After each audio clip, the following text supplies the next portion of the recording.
during the Second World War. At Bletchley Park in Britain, the young mathematician Alan Turing was trying to crack the German Enigma cipher. Every day, the German submarine fleet exchanged encrypted messages. If they could not be decoded, Allied ships could be sunk one after another. Turing, with his colleagues, built a machine called the bomb. The machine rapidly eliminated impossible Enigma settings, helping the team read many messages. After the war, Turing explored the question, can a machine think? His work became foundational to computer science and later debates about artificial intelligence. But under the law of his time, homosexuality was criminalized and he was prosecuted. He died at 41. The country he had helped defend later punished him for who he was. In 2013, Queen Elizabeth II granted him an official pardon. The pardon came far too late.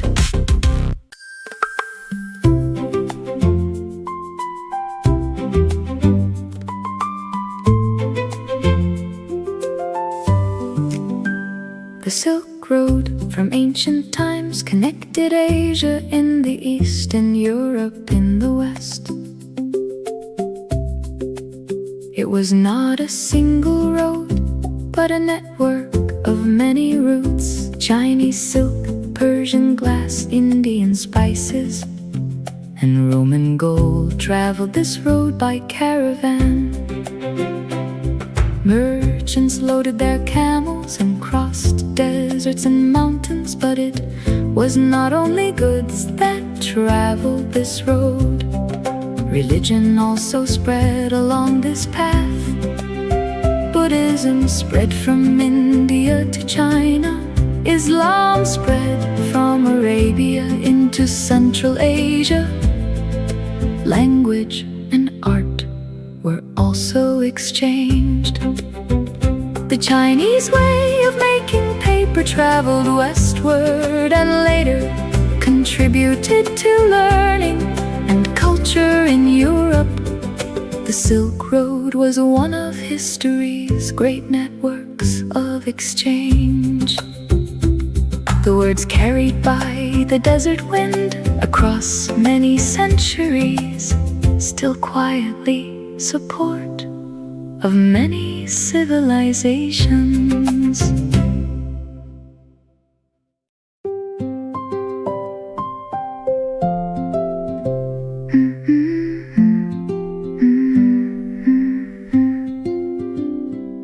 In 1962, the American marine biologist Rachel Carson published a book called Silent Spring. It was a book that warned how much the use of chemical pesticides were destroying nature. At the time, DDT was being used in great amounts to kill insects. But pesticides did not kill only insects. Birds, fish, and human beings as well were being harmed by the poison that accumulated in their bodies over time. Carson warned that spring might come with no birds singing. Carson's words awakened widespread public concern. The chemical industry attacked her violently and criticized her work. But her warning was eventually accepted, and the United States banned most uses of DDT. Carson's book helped inspire the growth of the modern environmental movement. To preserve the ecological balance is also to preserve humanity itself.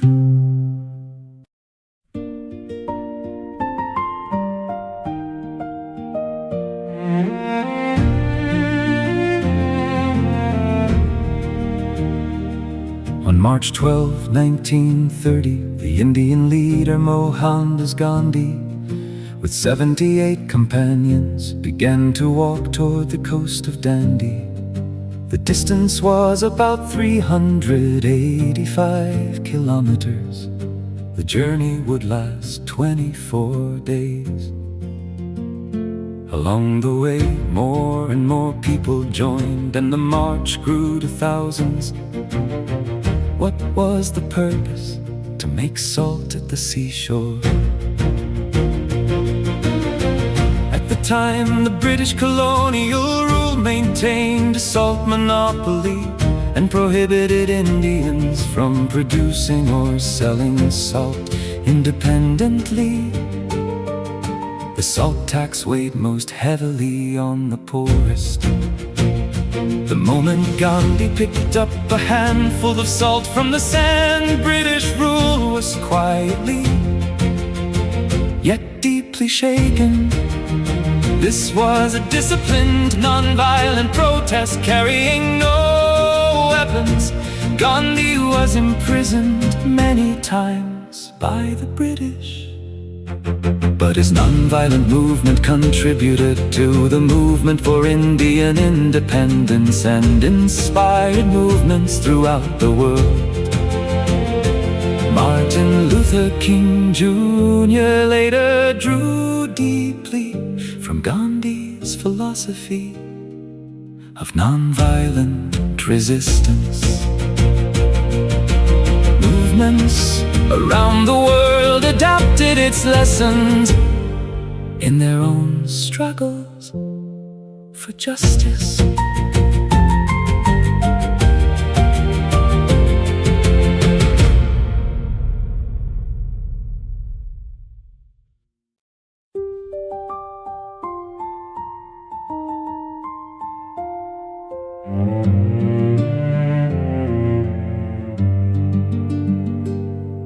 In the desert at Giza in Egypt, 3 pyramids stand. The largest, the Pyramid of Khufu, has been standing there for 4,500 years. Its height is 146 meters. It was constructed of about 2.3 million stone blocks. At the time, no such enormous building existed anywhere in the world. How the ancient Egyptians built it is still not fully known. Leading explanations involve ramps and organized teams, transporting heavy limestone blocks, though the exact methods remain debated. The pyramid was built as the pharaoh's tomb and part of a larger burial complex. The Egyptians believed in life after death, and its form and burial complex reflected their beliefs about kingship and the afterlife. The silence of 4,500 years still rests quietly in the wind. The ancient kingdom ended long ago, but its silence still seems to speak to us. The wish of the people who sought immortality has been carved into stone, and it still survives today.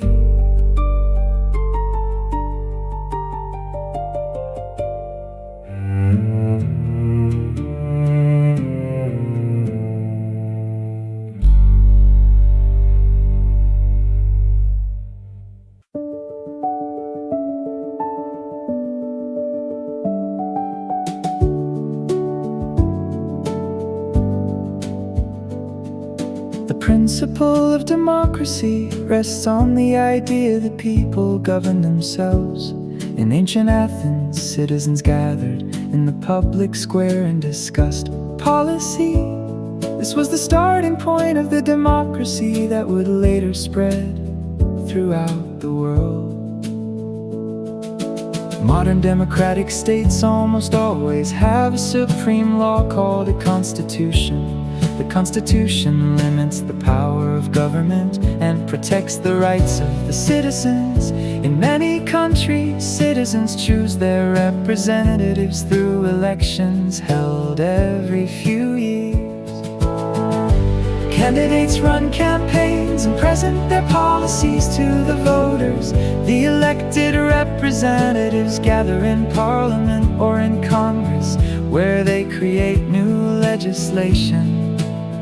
After discussion in committee, a bill becomes law. The duty of a citizen is not only to vote, it is also to take an interest in social problems and to participate in politics throughout life. How to balance the will of the majority with the freedom of the minority is the challenge of every democratic state. To respect the will of the majority while protecting the freedom of the minority. This is the essential responsibility of a democratic society.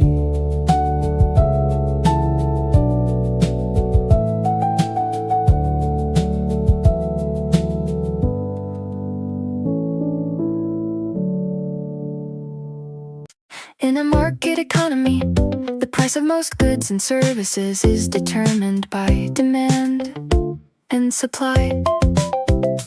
When consumers strongly demand a certain product, prices rise. When demand falls, prices fall as well. This is the most basic mechanism of the market. A company gathers capital, conducts production in a factory, and sells its products to earn a profit. In an industry where competition is strong, companies are pushed to improve their quality. Workers provide labor and in return receive wages or salaries. When employment is stable, the income of households is also stable. A nation raises funds through taxes and uses them to fund education and welfare. A bank provides loans, and companies grow through investment. In the modern era, where globalization has advanced, the economy of one country is closely tied to the markets of others. Exports and imports support growth. Economies beyond the borders of states continually influence one another. A modern corporation spends a great deal on advertising in order to make its brand known to as many people as possible. Through media such as television, newspapers, magazines, and the internet, countless advertisements reach us every day. The purpose of an advertisement is to attract the attention of the consumer and persuade consumers to make a purchase. The image of a brand, just as much as the quality of a product, has influence over our choice. Since the appearance of social media, consumers themselves have been able to broadcast their opinions to the world. An opinion against a certain brand can spread across the internet within hours, and the image of a corporation may shift overnight. Governments too have established regulations to protect consumers from misleading advertising. For example, products related to health may not make any claim without solid evidence. Today's consumption society binds corporations, consumers, and the state in a triangular relationship in which each watches the others. We ourselves are required to keep a critical eye on what we are shown.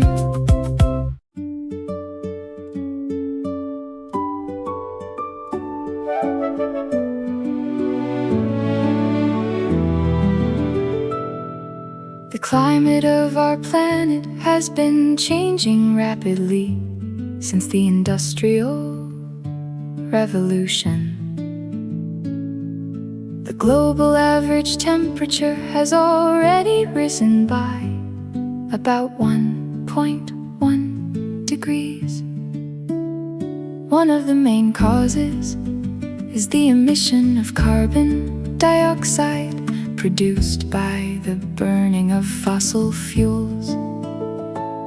Deforestation and agricultural practices are also deeply involved.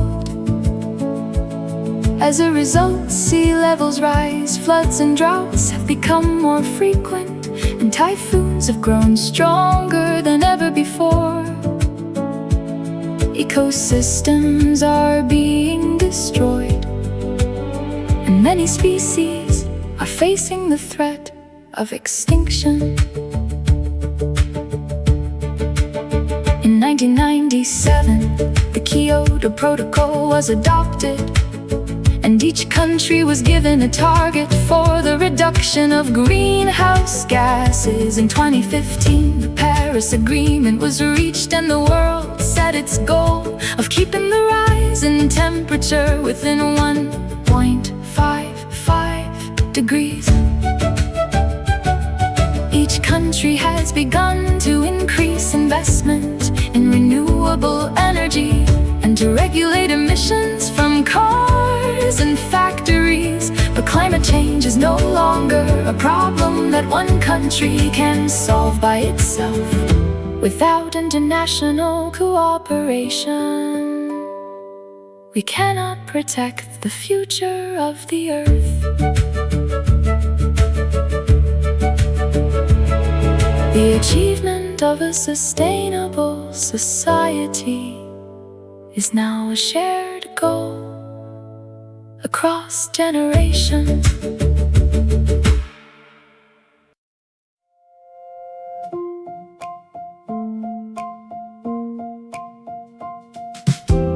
Education is a basic right of every person.